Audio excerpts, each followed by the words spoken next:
Changes to the Clemson coaching staff we will discuss right here at the Voice of College Football. Appreciate you stopping by. Keep in mind, we've got a Clemson show that airs every Wednesday night with our guys Jordan Bowman and Tiger Paw Craven at 8 p.m. Eastern Time. And, of course, this is Jason Priester. You can catch his work at the Clemson Insider. Happy New Year, JP. Happy New Year to you, my friend. How's it going? Hey, man, it's going. Trying to stay on top of all this coaching rumors and stuff, man, that are flying around Clemson these days. It's a never-ending cycle. This was the worst Clemson defense since fill in the year. Ever since they got torched by Geno Smith at the Orange Bowl, and then some guy named Brent Venables showed up. It's been either the best unit in the country on occasion, or a top 10 unit, or at the very worst, like a top 25 kind of unit. This was certainly not a vintage Clemson defense. It wasn't even a good Clemson defense. And you could make the argument that's the last time we've seen a Clemson defense perform at that level. Texas has had trouble running the football against just about everybody the last 4 to 6 weeks, except Clemson. Yeah, if you've got a running game that's struggling, Clemson's defense kind of seems to be the cure, or it did. Let's put it that way. Definitely the worst defense we've seen since before Venables got there, easily in over a decade. Particularly the run defense. It was just, they gave up 4.7 yards per carry. That puts them like right at number 100 in the country, or right in that area. And if you look at the defenses Clemson has fielded over the past decade, even last year before last, since Wes Goodwin took over, man, it's kind of, if you look at where the bar's been set, that's kind of unacceptable. And, we've already kind of got it confirmed that Wes Goodwin's not going to be back next year. Clemson's in the market for a new defensive coordinator. Now, I get it. It's not been officially released by the school and stuff, and who that new guy is going to be, that is yet to be determined. But just watching that defense play, particularly over the past month, they gave up 1,000 rushing yards over the last 4 games. The Citadel rushed for 287 on them. And if you just look at that by itself, they run an option offense. Nobody practices against that thing, okay. But if you combine it with everything else we saw over the last month of the season, there's a glaring issue there. Clemson's run defense was just, it was bad. And there's just no other way to sugarcoat it. It just kind of fell off a cliff this year. And the defense has gotten a little, it was a little worse last year than it was in Wes's first year, although they still ranked in the top 10 in several statistical categories. But it just fell off a cliff this year for whatever reason. And, I just don't think there was any way Dabo could bring Wes back, because I don't think there's anything he could have done next year that would win some of the fans and the fan base back. They'll never get over Sammy Brown not being on the field in the fourth quarter against South Carolina. Going to a prevent against Florida State in the first half right before halftime of the 2023 season. Some things in the Miami game last year. I mean, there's some things that people will never get over, and I don't know that you could have brought him back even if you wanted to. The Sammy Brown situation's funny just because you're my main contact with Clemson football. Otherwise, I just watch the games. And you were touting Sammy Brown as, wow, this guy stood out to you and a bunch of other people as just a recruit, just as a signee. And then he instantly delivers anytime he's given a chance. And the more I noticed this, the more I noticed, where's Sammy Brown? Where's Sammy Brown? I look at the stat sheet and the guy just is making plays every time he's on the field. And when I'm watching, he just pops off the screen making plays. And then I look back at the stat sheet to say, why is he only playing this many snaps? And then you're telling me, yeah, I don't know. And other people are making the same claims. So it's just one of those mysteries as to, man, you got this guy that shows up and delivers, and why is he not on the field almost all the time? Yeah, they ran a 4-2-5 for much of the season. So you're only using 2 linebackers. So, I kind of understand it there, but you ran a 4-3 for most of the day against South Carolina. And then for whatever reason, you decided to go back to that 4-2-5 in the fourth quarter. And the explanation given even by Dabo after the game, and then when we finally got to hear from Wes a couple weeks later, just didn't really make a lot of sense. Not to me, anyways. I remember Dabo saying, we thought they were gonna change the way they were playing. Why not wait till they change the way they're playing before you make that move? And then Wes's explanation was we wanted to get more speed on the field. Um, the guy was leading the team in tackles when he came out. I think he played 4 plays in the fourth quarter, if I'm remembering right. Um, and despite sitting on the sideline for that pretty much the entire fourth quarter, he still led the team in tackles that day. I mean, I just think it was an egregious mistake, and it might have, I don't know. I don't know if that was the final nail in the coffin or if what happened in Austin was the final nail in the coffin. But, if you just listen to some things Dabo had said over the course of the season, there was one thing, and I think it might have been after the Louisville game. He said something to the effect of, we've got too much talent on defense to be this bad, basically is what he said. And that thing kind of always stuck out with me. And so I'm not surprised at all that we're seeing this move made here. And if they make a defensive change, both with Sammy Brown and with the scheme in the fourth quarter, and that was arguably their best defensive game of the season, they had held one of the hottest quarterbacks in the nation to 10 points at that point late into the fourth quarter. That seemed to be working that day. That one and Virginia Tech. They had run a 4-3 against Virginia Tech and held them to 40 rushing yards that game. And through the first 3 quarters against South Carolina, South Carolina had picked up some yards. They were making some plays, but they had held them out of the end zone. They had only had 7 points to that point. So it was kind of bend but don't break, but it was working. They were forcing some turnovers, and then that fourth quarter, Lenore Sellers just kind of ate them up, ate their lunch, and they had no answer for it. And the answer might have been sitting on the sidelines. Well, Jason, we are on to the next DC apparently. So whether it's a suggestion from you or just speculation out there from media and other analysts, is there a list of names forming? Not really. I've heard the Franks name from Tennessee mentioned. I don't know how much teeth that has to it. I've heard Jim Leonard's name mentioned. I don't know how much teeth that has to it, but I've not really heard anything concrete on any names. But whoever it is, it's going to be interesting to see kind of what position they'll coach, because that might trigger some more moves, right? If you hire a guy that coaches safeties, then you got to make a move with your safeties coach, or if you hire a guy that coaches corners or whatever. And that would still, if he doesn't coach linebackers, that still leaves you without a linebacker coach, and you still got to address that. So it's going to be an interesting few days, just to see how this thing plays out, because I'm not sure we're done seeing some. I don't know. I'm not saying there's people getting fired or anything like that, but it could be some people moved around or reshuffled. We'll just have to see how it plays out. Jason, this conversation started with how bad the rushing defense has been, but what about the rushing offense? Now, we know that Phil Maffa was nicked up quite a bit, and then, of course, only had 2 carries in the playoff game. But for a program the caliber of Clemson to have an injury to your best back and then basically be fumbling around for somebody else to, and I know that they had a few other injuries along the line, but basically to be converting a wide receiver, Adam Randall, for him to be an option at running back, they were really hamstrung in that game. And that seems to be in a position where I know, again, they got hit with injuries, but that they should have been in a better spot at the running back position. Yeah, behind Maffa, you got Keith Adams, who's kind of like the third option. But outside of that, all those guys are freshmen or redshirt freshmen. And the fact that it was Maffa and nobody else for so much of the season kind of tells you they didn't have a lot of faith in any of those other guys. We started to see Jay Haynes more over there at the end of the season, and then he ended up tearing his ACL there in the ACC championship game. But I just don't think they had a lot of faith in those guys, man, behind him. I've heard a couple of them had some fumbling issues at practice. I don't know if that's true or not, but I've heard it.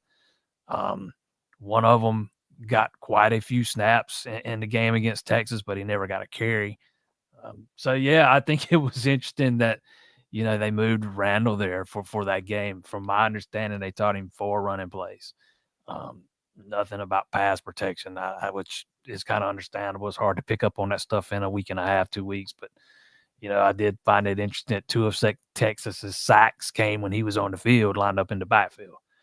Not that they were on him, but I thought that was an interesting nugget. But, it sounds like they're going to make that move permanent with him in the spring and see what he does. But with Maffa moving on now, that's going to put a lot of pressure on the freshman coming in, Gideon Davidson. He's one of the big-time backs in the 2025 class, and there's a lot of high hopes for him. They're thinking maybe he can come in and potentially win the job as a true freshman. So this is going to be a big spring for the running backs in that room, because if they exit the spring with as little faith, or if they exit the spring not having any more faith in those guys as they did at the end of the season, that might be a position you see them look to address in the portal, try to get a little bit of depth there.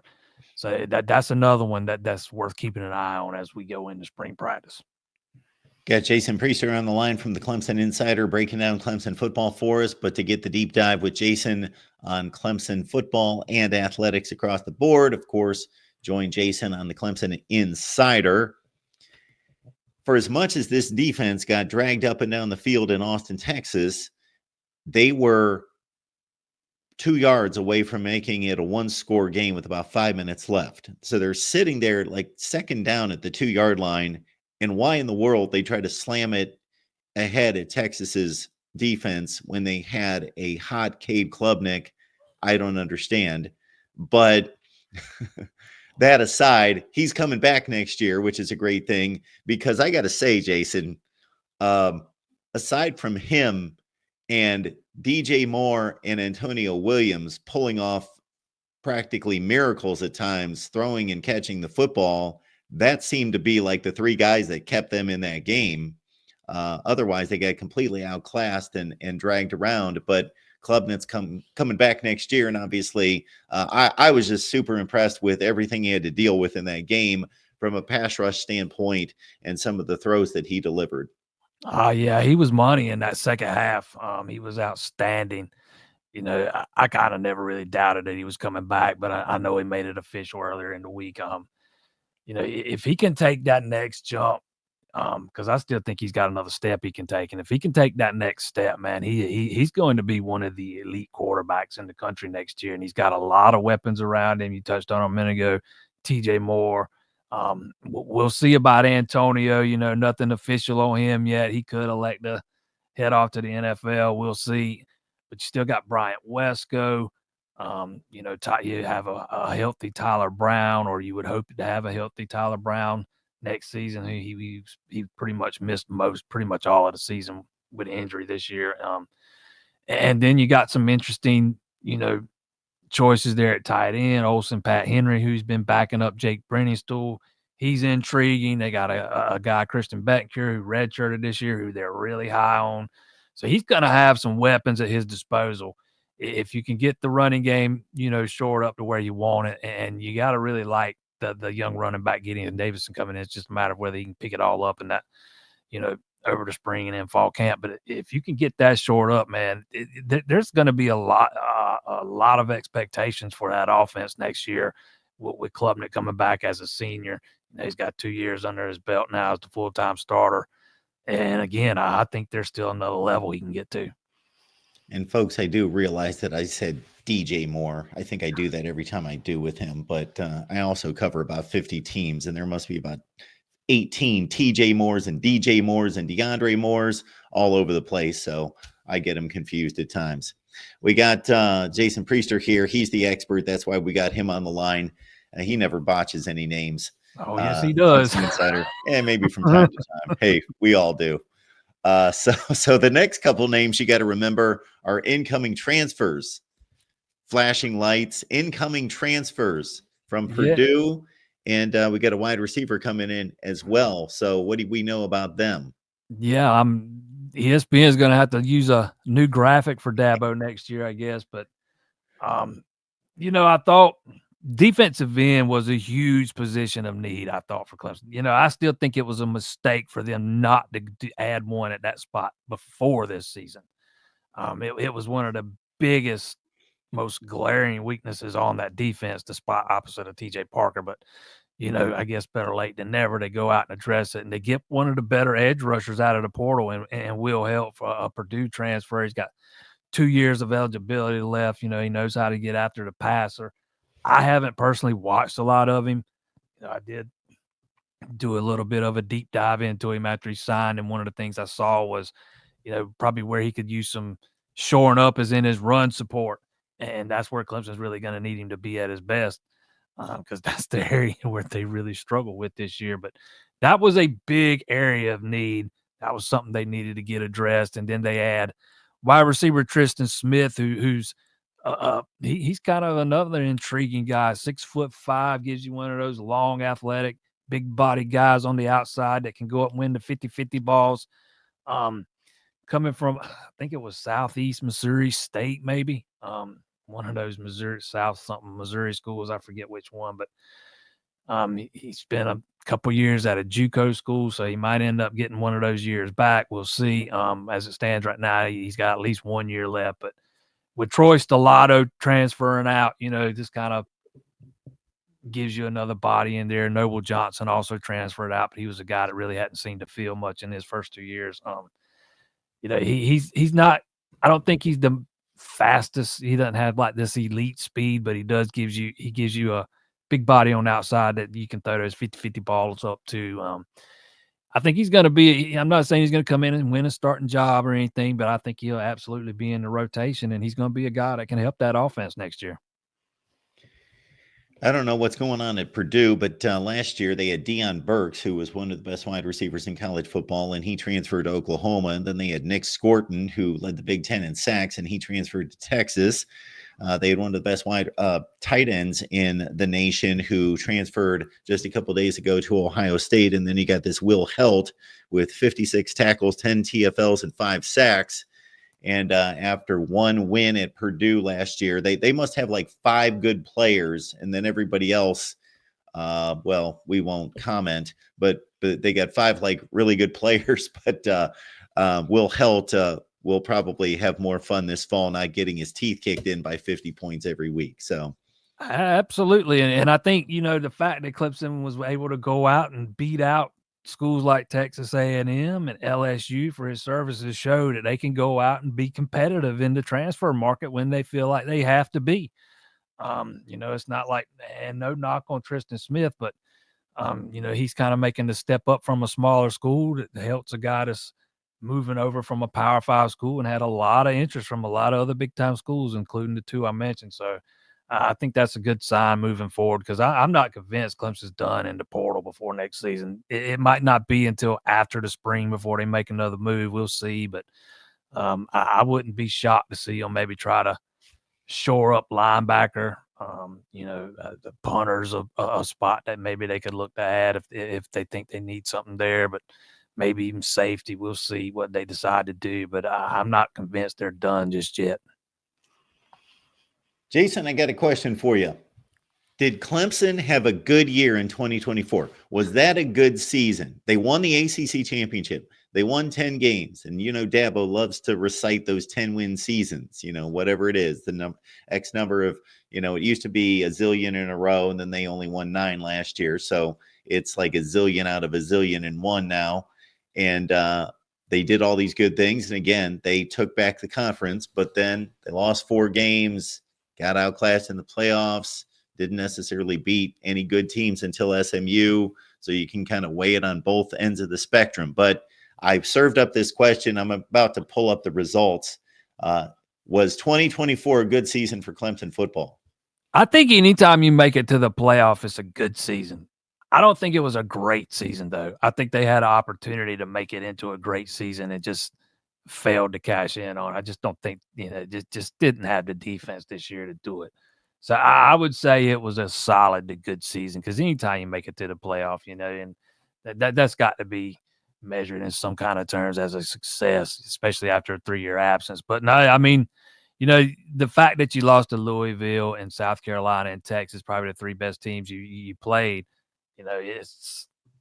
that's always it's probably gonna be an asterisk there, right?